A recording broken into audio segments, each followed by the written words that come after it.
And with that, I'd like to introduce today's chairperson, Bruce Fenton. Bruce Fenton is the editor of Fenton Report Wealth Management Magazine and founder and managing director of Atlantic Financial Incorporated. The Fenton Report focuses on the changing face of the global economy and the needs of high net worth investors. Atlantic Financial is an independent capital management firm with corporate and individual clients across America that focuses on global investing, particularly in the Middle East. Bruce has spoken at events organized by the Kuwait Ministry of Finance, the Saudi Arabia General Investment Authority, Anthony Robbins, and various universities. Bruce has been quoted by the New York Times, the Wall Street Journal, the Washington Post, the National Law Journal, among others. Please welcome Bruce Fenton. Thanks. Thank you very much.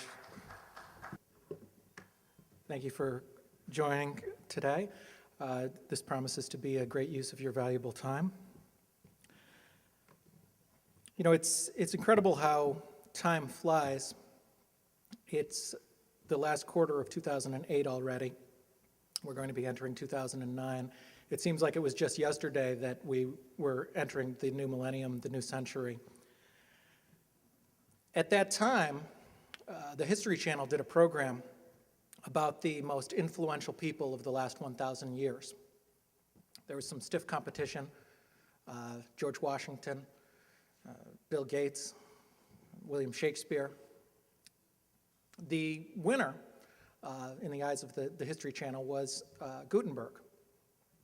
Why?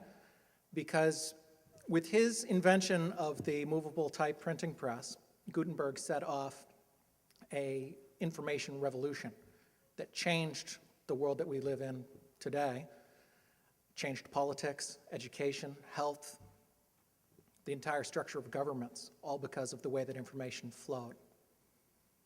Well, whether you know the story or not, you can guess, what did Gutenberg have for his efforts when he died? Nothing. We've all heard the story of the great innovator who dies with nothing to show for his innovations. How is it that this man who created this information revolution did not benefit from his creation? It's because even though he was part of the change, he didn't understand the change that was occurring around him. A conference like this is a great opportunity for us to, in some small way, understand the change that is going on in the world around us and hopefully profit from it rather than be harmed by it. You know, General Chuck Yeager, one of the most famous pilots in history, aviation, flew around the world, broke all kinds of aviation records. Chuck Yeager, in his book, said that when he would test a new aircraft, he would go into the hangar with the engineer and the mechanic, and he would supervise them taking apart the plane piece by piece and putting it back together. Why did he do this? Not to be a micromanager, but because he wanted to fully understand why what was happening in his environment was happening and how to take advantage of it rather than be harmed by it. In his case, being harmed is a matter of life and death. For us, it's just a matter of the ups and downs of the markets and the economy.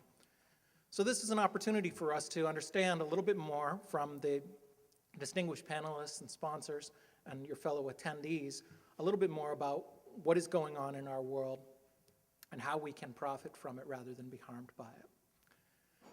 And make no mistake that our world is changing in a rapid and profound way, more than many of us realize. 20 years ago, the Berlin Wall was up. 20 years ago, the USSR and the United States were potentially in conflict. 10 years ago, the region that I work in is one of the best examples of the rapid pace of global change and the profound effects it's having. 10 years ago, the internet as we know it now barely existed. 20 years ago, even more so. 10 years ago, the Middle East, when I went there, Kuwait had one building. Dubai had 4 buildings. And now Dubai is a megalopolis, one of the leading cities of the world.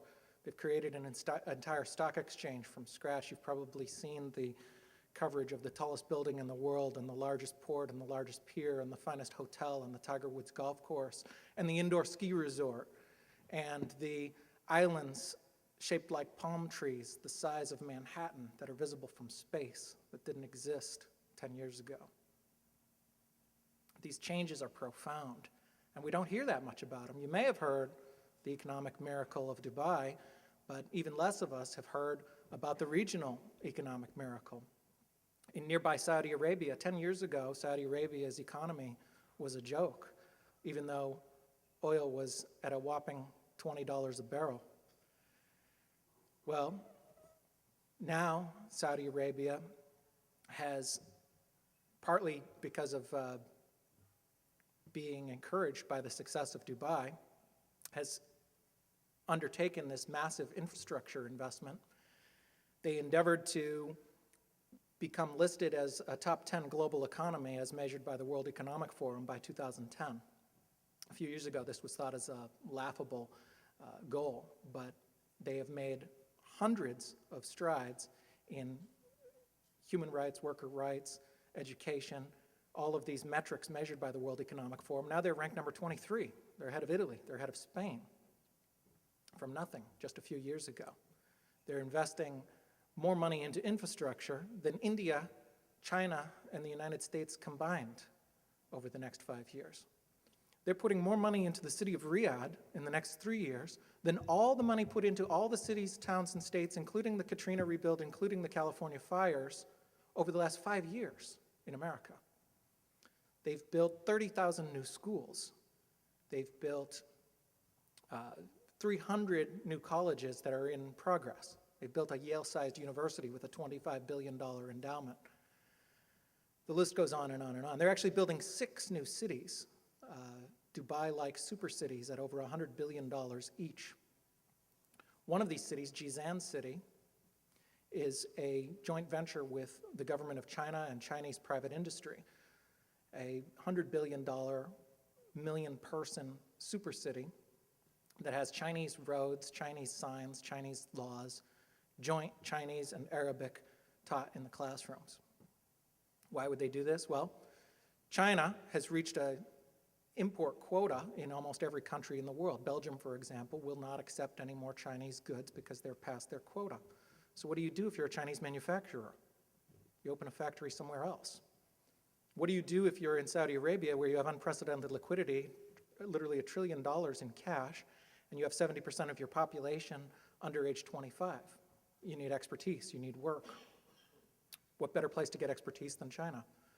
So this joint venture, where China is bringing its much needed expertise and they're gaining in the form of more factories and infrastructure and favorable laws, and the Saudi Arabian government is gaining in the terms of expertise and jobs for their citizens.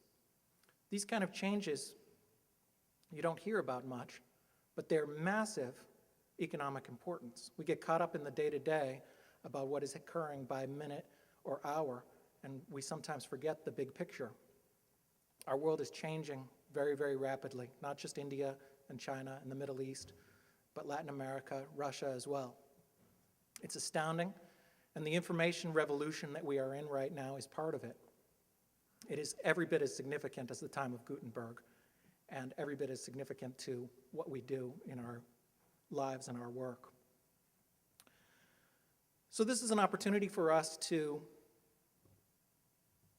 learn a little bit more about what is going on in the world, digest some of these changes, and on both a macro and a micro level, take a look at what we can do to profit from the situation rather than be harmed by it.